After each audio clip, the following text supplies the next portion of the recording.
नमस्कार, मैं हूं आशीष वर्मा। मॉर्निंग कॉल में आपका स्वागत है। शुरुआत इस वक्त की हेडलाइंस के साथ।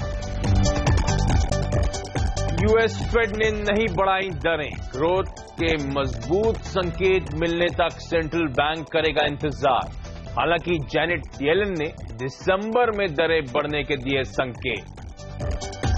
फेड के फैसले से अमेरिकी बाजारों में रौनक, नैस्डैक रिकॉर्ड ऊंचाई पर, एशिया में भी मजबूत शुरुआत, सोना भी चमका। स्पेक्ट्रम नीलामी के लिए वोडाफोन लगाएगी पूरा जोर। पेरेंट कंपनी वोडाफोन पीएलसी करेगी $5 अरब का निवेश। आज हो सकता है ऐलान।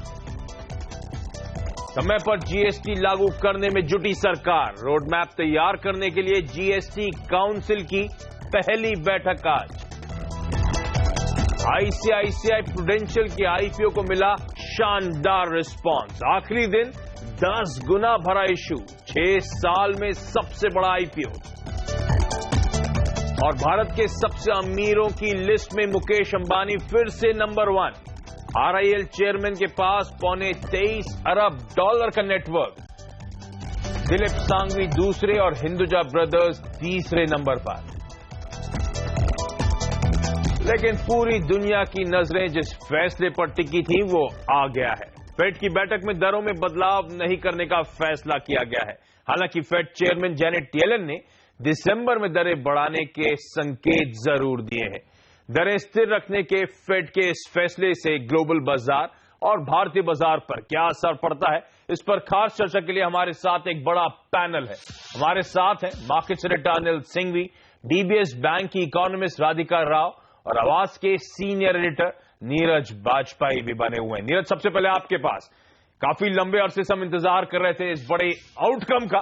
कल देर रात वो आउटकम आता हुआ। फेड ने मेरे ख्याल से एज एक्सपेक्टेड, और जैसे आप पिछले कई दिनों से पॉइंट आउट भी कर रहे थे, ब्याज दरें स्थिर रखी हैं, कोई बढ़त या कोई बदलाव नहीं करा है। लेकिन वो कमेंट्री, वो स्टेटमेंट, वो पॉलिसी स्टेटमेंट या डॉक्यूमेंट बड़ा इंपॉर्टेंट था। क्या निकल कर आया है, पहले उसकी क्विकली हाईलाइट्स दें, और ग्लोबल मार्केट्स का रिएक्शन कैसा रहा? जी हाँ, बिल्कुल। जैसा कि पूरी दुनिया के एक्सपर्ट ये मान के चल रहे थे कि शायद इस बार वो न बढ़ाएं, वैसा ही हुआ। क्योंकि तमाम सारे जो जानकारों की मानना था कि ये वक्त है, अगर इस समय फेड ने ये फैसला लिया कि ब्याज दरें बढ़ाई जाएंगी तो शायद बाजार को या जो ग्रोथ की एक मोमेंटम बन रही है उसको दिक्कत हो। फेड ने भी इस बात को स्वीकार किया है कि वो चाहते हैं कि बढ़ाएं, लेकिन अभी वो माकूल समय नहीं है, क्योंकि जो हाउसिंग सेल्स की ग्रोथ दिख रही है उसको सबसे करारा झटका लगेगा, और हाउसिंग सबसे बड़ा एम्प्लॉयमेंट जनरेटर होता है, इसलिए उसको रोक दिया गया। एम्प्लॉयमेंट की सिचुएशन बहुत अच्छी नहीं है, इंप्रूवमेंट हुआ है लेकिन अभी भी दिक्कतें बनी हुई हैं, उसको और इंप्रूव होना है। इन्फ्लेशन का जो उनका टारगेट है 2%, उसको अचीव करने में अभी थोड़ा वक्त लगेगा, हालांकि फेड कमिटेड है। तो ये जो कमेंट्री निकल के आई, इससे ये दिखा कि जो इकोनॉमी है उसमें सुधार हो रहा है, आंकड़े अच्छे हो रहे हैं, लेकिन वो कॉन्फिडेंस नहीं दे रहा है फेड को, जिससे फेड इस फैसले पे पहुंचे कि वो रेट बढ़ा दे। इसीलिए फेड ने कहा है कि इस साल एक हाइक हो सकती है, दिसंबर में हो सकती है, मैं कोट कर रहा हूं, वो भी तय नहीं है कि करेंगे कि नहीं करेंगे, क्योंकि यूएस में प्रेसिडेंट का इलेक्शन भी है। तो दिसंबर में एक संकेत है, लेकिन पक्का नहीं कि वहां पे होगा। उन्होंने उसके आगे के लिए दिया कि 2018-2019 के फाइनेंशियल ईयर में 2 बार बढ़ाई जा सकती है। चलिए सुनते हैं जैनेट येलन ने स्वयं क्या कहा। My colleagues and I on the Federal Open Market Committee discussed overall economic conditions and decided to keep the target range for the federal funds rate at 1/4 to 1/2%. We judged that the case for an increase has strengthened, but decided for the time being to wait for further evidence of continued progress toward our objectives.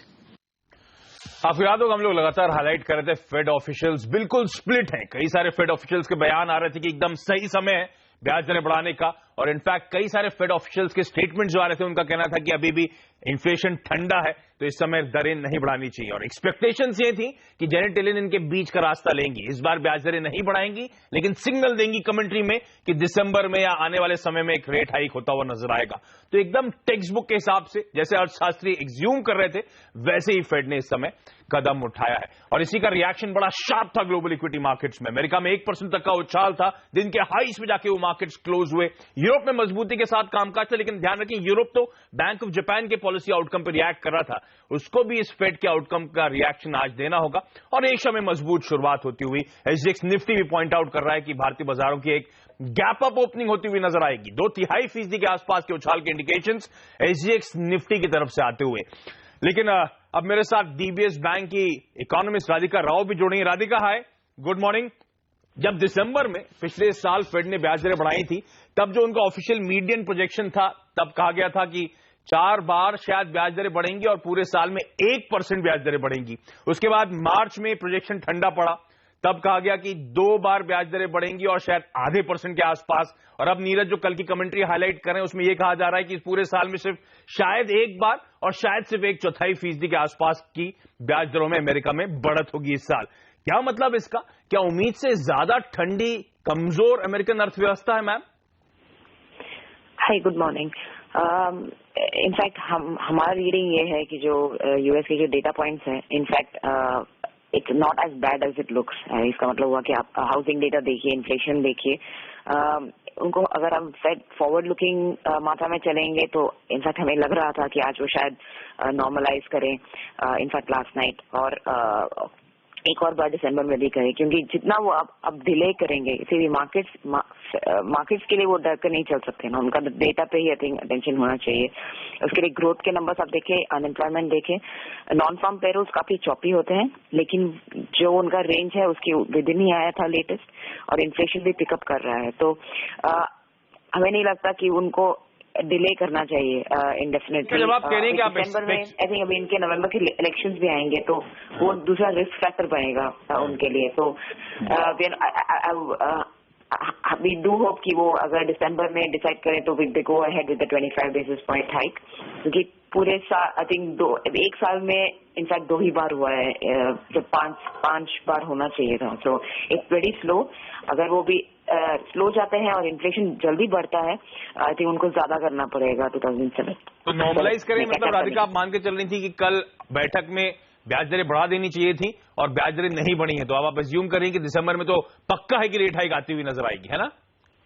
Absolutely. अभी presidential election उनका जो है वो भी एक event factor है देखने के लिए, लेकिन हाई स्कोप है कि वो दिसंबर में हाइक करेंगे। तो सच है, बहुत लंबे समय से लोग वेट कर रहे हैं ब्याज दरें बढ़ने का, और ओवरहैंग लगातार बना हुआ है। आज तो खैर हम ग्लोबली इक्विटी मार्केट ओवरहैंग थोड़ी टाइम के लिए टलता हुआ नजर आ रहा है, इसलिए उछाल है, लेकिन फिर हम 1-2 महीने बाद फिर से उस बात को लेकर सल्व करते रहेंगे कि शायद दिसंबर में ब्याज दरें बढ़ने के सिलसिले की फिर से शुरुआत होगी। ऐसे में हम सबको जानना बड़ा इंपॉर्टेंट है कि आज मार्केट्स कैसा ट्रेड करेगा, क्योंकि एक गैप अप ओपनिंग तो गिवन है, क्योंकि ग्लोबल इक्विटी मार्केट्स मजबूती के साथ कामकाज कर रहे हैं, लेकिन उस गैप के बाद रणनीति क्या हो, बाजार की यहां से दशा और दिशा कैसी रहने वाली है, इस पर बातचीत करने के लिए सीएनबीसी आवाज के मार्केट एडिटर अनिल सिंह भी अब मेरे साथ जुड़े हैं। अनिल जी हाय, गुड मॉर्निंग। 2.5% के आसपास गैप अप का उछाल के साथ भारतीय बाजार खुलेंगे, ऐसा एसजीएक्स निफ्टी इंडिकेट कर रहा है। उसके बाद रणनीति क्या होगी सर? और पिछले कुछ दिनों से एफआई फ्लोज बहुत कन्विक्शन के साथ इंडियन मार्केट्स में नहीं आ रहे थे, तो इस फेड के फैसले के बाद अज्यूम करूं कि फिर से वो लिक्विडिटी टैप जो था खुलता हुआ नजर आएगा। सबसे पहले तो आशीष गुड मॉर्निंग। और सुबह सुबह तो देखिए शॉर्ट कवरिंग आएगी, इसमें कोई डाउट नहीं। तो ऐसे में मेरा मानना साफ है, जहां खुले वहीं खरीदारी करनी चाहिए, कोई दिक्कत नहीं। और अगर आपको 8,825 8,850 की रेंज में बाजार मिले ओपनिंग करता हुआ, तो वो तो बहुत ही बेहतरीन लेवल है जहां पर खरीदारी कर ही लेनी चाहिए, कोई सोचने की बहुत जरूरत नहीं है, क्योंकि शॉर्ट कवरिंग मिलेगी। 8,825 8,850 का पहला दायरा है, उससे पार करते ही बड़ी एग्रेसिव शॉर्ट कवरिंग आ सकती है। तो मैं 8,850 के लेवल पर ज्यादा नजरें बनाया हूं। एक बार वो लेवल टिक गया तो उसके बाद बाजारों में आप ये मानकर चलिए कि 8688 तक का जो लो हमने बनाया पिछले हफ्ते, वो करेक्शन पूरा कर चुका है और फिर से बाजार नए हाइज की तरफ बढ़ सकते हैं और फ्लोज बेहतर होते हुए दिखेंगे। वैसे भी आप देख रहे हैं कैश मार्केट में तो पिछले 3 दिनों से थोड़े थोड़े छोटे ही सही, लेकिन खरीदारी के आंकड़े आना शुरू हो गए और वायदा कारोबार में भी बिकवाली का दबाव एफआईएस की तरफ से कम हुआ है। तो कम से कम दिसंबर तक तो एफआईएस के पास लाइसेंस है तेजी करने के लिए कि इक्विटी में पैसा आना ही है। अभी तक फ्लोज ठंडे होंगे नहीं और फिलहाल जैसे नीरज बता रहे थे, कोई जरूरी तो है नहीं कि फेड ने कहा है, लेकिन दिसंबर में बढ़ा ही दे। अगर डेटा दूसरी तिमाही की जीडीपी के डेटा फिर से धीमे दिखे तो हो सकता है दिसंबर में भी बढ़े ना बढ़े, वो क्वेश्चन मार्क हमेशा रहेगा। तो उस लिहाज से मुझे लगता है तेजी की संभावनाएं तो साफ तौर पर बनती है। तो ऐसे में ट्रेलिंग स्टॉप लॉस के साथ अपनी तेजी की पोजीशन को होल्ड करने करने की राय है और बहुत गैप से 50 पॉइंट ही ऊपर खुले तो वहीं खरीद लेना चाहिए। बैंक निफ्टी का जहां तक सवाल है, बहुत क्लियर कट स्टॉप लॉस है 19,700 19,750 बड़ा स्ट्रॉन्ग सपोर्ट है, उसके नीचे बैंक निफ्टी जा नहीं रहा है, वहीं पर स्टॉप लॉस लगाए। पहला टारगेट 20,000 का, 20,000 के आसपास खुले तो बैंक निफ्टी में वहीं पर खरीदारी कर लेनी चाहिए। मुझे लगता है 20,200 20,250 तक के लेवल फिर फटाफट आते हुए दिख सकते हैं। ओके, तो खरीदारी करने के मौके होंगे और इनफैक्ट अनिल हाईलाइट करते हुए कि गैप अप भी होता है, उछाल के साथ भारतीय बाजार की शुरुआत होती है तो भी खरीदारी करने के आपके पास मौके होंगे। 8750 के स्टॉप के साथ अपनी पोजीशंस को अप्रोच करें और मजबूती आए तो ट्रेलिंग स्टॉप लॉस के साथ चेस करें उस मजबूती को, और 8850 के अगर ऊपर जाता है तो शायद शॉर्ट कवरिंग का, मंदी के सौदे कटने का और भरपूर फायदा भारतीय बाजार को मिलेगा। चलिए बाजार पे एक और एक्सपर्ट राय लेकर आते हैं। एंजल ब्रोकिंग के टेक्निकल एनालिस्ट समीत चौहान अब मेरे साथ जुड़े हैं। समीत, हाय, गुड मॉर्निंग। आपकी चार्ट की रीडिंग क्या कहती है? आज गैप अप ओपनिंग जो होने वाली है उसके बाद रणनीति क्या हो मेरी सर? गुड मॉर्निंग आशीष। देखिए, लास्ट 2-3 वीक से हम मार्केट पे कॉशियस व्यू रख रहे हैं और आज अभी गैप अप ओपनिंग होने की काफी पॉसिबिलिटी है, बट हमें लग रहा है कि जो डिसीजन आया है, आउटकम आया है, वो मोर और less in line with consensus था, तो ये ज्यादा कोई मेजर ऐसा सरप्राइज नहीं होना चाहिए। सो यहाँ पे हम लोग जो लास्ट 2-3 दिन वीक से चार्ट्स पे जो डेवलपमेंट हो रहे हैं उनको वेटेज देंगे। काफी स्ट्रॉन्ग सिग्नल से जो एक अच्छे खासे रेजिस्टेंस के आसपास आया है 9,000 के आसपास, तो हमें लग रहा है कि ये गैप अप ओपनिंग होगी तो भी यहाँ पे सेलिंग प्रेशर आने के चांसेस काफी ज्यादा है। तो हम यहाँ पे भी एक जो हमारा 2-3 वीक से जो व्यू है उसके साथ ही रहना चाहेंगे। अदर ये 8840 8850 के आसपास शॉर्ट की सलाह देंगे। 8880 ये क्लोजिंग बेसिस पे एक स्टॉप लॉस होगा और हमें लग रहा है कि 8700 तक ये वीकनेस आ सकता है आने वाले कुछ दिनों में। इनिशियली हमारा टारगेट 8600 8550 है, बट नेक्स्ट 2-3 दिनों के लिए प्रॉब्ली 8720 8700 के लेवल आ सकते हैं। ओके, तो ये गैप अप उछाल यूफोरिया में ना जाए, थोड़ा सा कॉशियसली ट्रेड करने के मौके होंगे और शायद बिकवाली करने के भी 8700 तक के सेल टारगेट्स के लिए समीत अप्रोच करने की सलाह दे रहे हैं। अच्छा समीत, क्विकली आज के ट्रेड सेटअप के लिए कुछ स्टॉक स्पेसिफिक आइडियाज हो तो वो भी शेयर करें प्लीज। देखिए, लास्ट 3-4 दिनों से हम देख रहे हैं कि काफी स्टॉक स्पेसिफिक एक्शन मार्केट में दिख रही है। वीक स्टॉक्स में अच्छा खासा सेलिंग प्रेशर दिख रहा है और स्ट्रॉन्ग जो काउंटर्स है उसमें हम मूवमेंट भी वैसे देख रहे हैं। तो एक सेल और एक बाय की सलाह हम देंगे। सेल होगा बजाज ऑटो में with stop loss of 3010, target 2700, और बाय साइड पे TWL होगा जिसका चार्ट स्ट्रक्चर काफी स्ट्रॉन्ग लग रहा है। सो वो पॉइज्ड है ब्रेकआउट के लिए, तो उसमें बाय की सलाह होगी 114.5 का स्टॉप लॉस, टारगेट 132। TWL टीटैग और वेगन्स की बात कर रहे हैं आप, है ना? जी हाँ। ओके, चलिए राधिका, समीत और हमारे दोनों इन हाउस एक्सपर्ट्स, आप सबका बहुत बहुत धन्यवाद वक्त निकालने के लिए। और अब मैं सीधे पूजा के पास जाना चाहूंगा, कुछ और ट्रेडिंग बेट्स पूजा लेकर आई हैं। पूजा, हाय, गुड मॉर्निंग, शेयर करें। Good morning. आज खरीदारी की राय है सभी जानकारों की तरफ से। मानव चोपड़ा ने ऑटो स्टॉक M&M में खरीदारी करने की राय दी है और 1500 के लेवल्स देखने की उम्मीद है स्टॉक में। कुणाल सरावगी ने एडलवाइस फाइनेंशियल सर्विस में बाय कॉल दिया है और इनका मानना है कि 126 के लेवल्स देखने को मिल सकते हैं। और आखिरी कॉल में AK प्रभाकर ने सिटी यूनियन बैंक में खरीदारी करने की राय दी है। 137 के लेवल्स देखने की उम्मीद है स्टॉक में और 128 का स्टॉप लॉस आकर चलने की राय होगी। तो एक बिकवाली का है बजाज ऑटो, अदरवाइज बाकी सारे स्टॉक्स जो है वो खरीदारी करने की रणनीति हमारे एक्सपर्ट्स लेकर आए हैं। पूजा, आपका धन्यवाद। और यहाँ पे एक छोटा सा ब्रेक के बाद उन स्टॉक्स पे फोकस करेंगे जो खबरों की वजह से आज एक्शन में रहने वाले हैं, यानी कि आज के स्टॉक्स इन न्यूज, साथ ही कमोडिटी और करेंसी मार्केट में भी एक्सपेक्टेड है कि आज अच्छी हलचल देखने को मिलेगी। वहां पर रणनीति क्या हो, इस पर बात।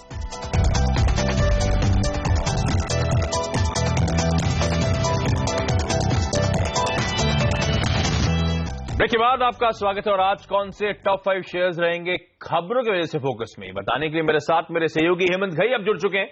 हेमंत भाई, गुड मॉर्निंग। मॉर्निंग आशीष। कौन से स्टॉक्स आज आपके रडार पर हैं? IDBI बैंक पर रखिए नजर। देखिए, चर्चा चल रही थी कि NSE में अपनी हिस्सेदारी बेचना चाहते हैं और करीब करीब 7.25 लाख शेयर, 1.5% NSE में हिस्सेदारी इन्होंने बेच दी है, तो इस शेयर में तेजी देखने को मिल सकती है। GNFC यहां पर एक तेजी देखने को मिल सकती है। दरअसल वेट लाइन को प्योरीफाई करती है ये कंपनी बेसिकली सरकारी कंपनी है, राज्य सरकार की, और फर्टिलाइजर और केमिकल्स के कामकाज में है।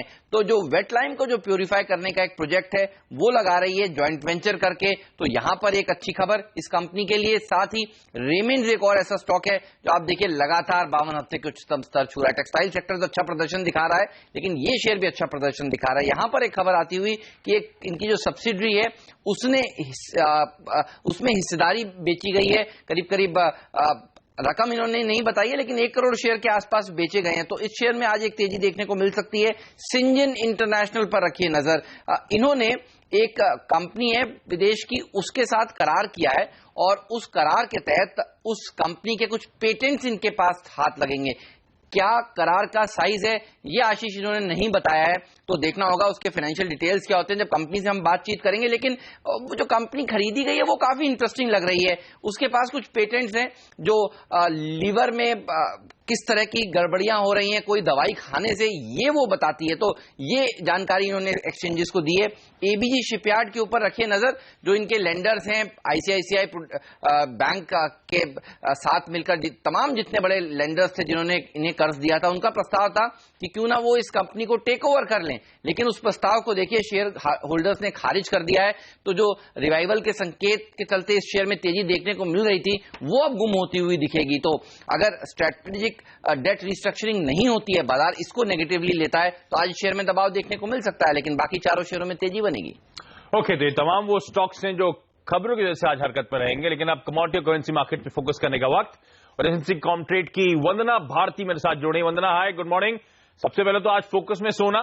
कल मुझे याद है सुबह समय जब हम चेक ले रहे थे $1317 के आसपास कामकाज हो रहा था, और आज सोने में $1337 $1338 के आसपास आपको ट्रेड्स देखने को मिलेंगे। वंदना, आज के ट्रेड में क्या करा जाए? सोना खरीद कर चलें और अब यहां से टारगेट्स क्या नजर आते हैं इवेंचुअली?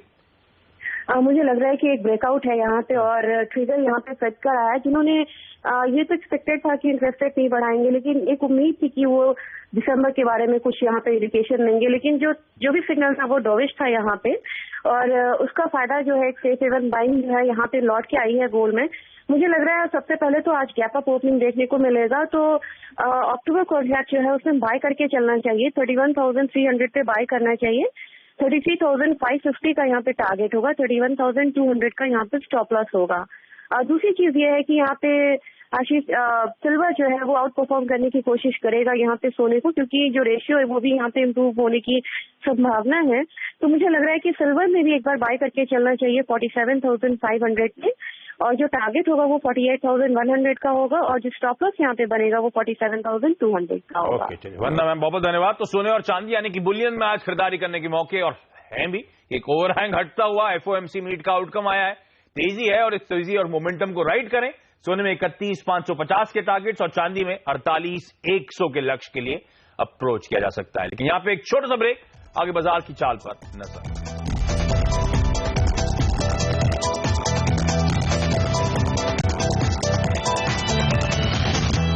ब्रेक के बाद आपका स्वागत है, और आज से प्राइमरी मार्केट्स में आपको बता दूं एचपीएल इलेक्ट्रिक एंड पावर का आईपीओ खुलेगा। इशू का प्राइस बैंड 175 से 202 रुपए रखा गया है। इस इशू के जरिए कंपनी की 350 करोड़ रुपए जुटाने की योजना है, और लॉट साइज है 70 शेयरों का, यानी कि अगर आप अधिकतम 2 लाख शेयरों के लिए निवेश करना चाहते हैं तो 14 लॉट्स मैक्सिमम आप सब्सक्राइब कर सकते हैं।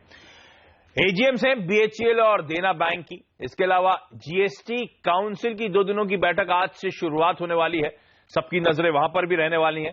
और एक और स्टॉक अपने रडार पर रखें, सन फार्मास्यूटिकल्स का बायबैक आज से शुरू होगा और 5 अक्टूबर तक ये बायबैक की प्रक्रिया चलती रहेगी। जाते जाते एक बार एसजीएक्स निफ्टी देख लीजिए, एक गैप अप के साथ शुरुआत होने के इंडिकेशन, क्योंकि यूएस एफओएमसी ने डिसअपॉइंट नहीं करा।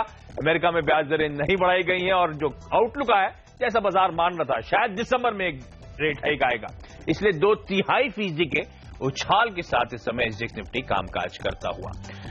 लेकिन इसके अलावा फोकस में सोना भी है, क्योंकि ध्यान रखें ओवरहैंग था काफी टाइम से, वहां पे मजबूती आई है, और एसएमसी कॉमट्रेड का मानना है सोने को खरीद के चला जा सकता है। इनफैक्ट चांदी में भी बाइंग की रिकमेंडेशन आती हुई, तो सोने और चांदी दोनों में खरीदारी करने के मौके ढूंढने चाहिए।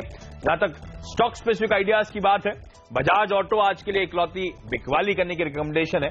इसके अलावा Titagarh wagons limited, Mahindra and Mahindra, Edelweiss और सिटी यूनियन बैंक, इन सब में एक्सपर्ट्स मानते हैं आज खरीदारी करने के मौके होंगे। लेकिन चलिए, मॉर्निंग कॉल में आज के लिए इतना ही। यहाँ पे वक्त तो चला एक छोटे से ब्रेक का। ब्रेक के बाद स्टॉक 2020। नमस्कार।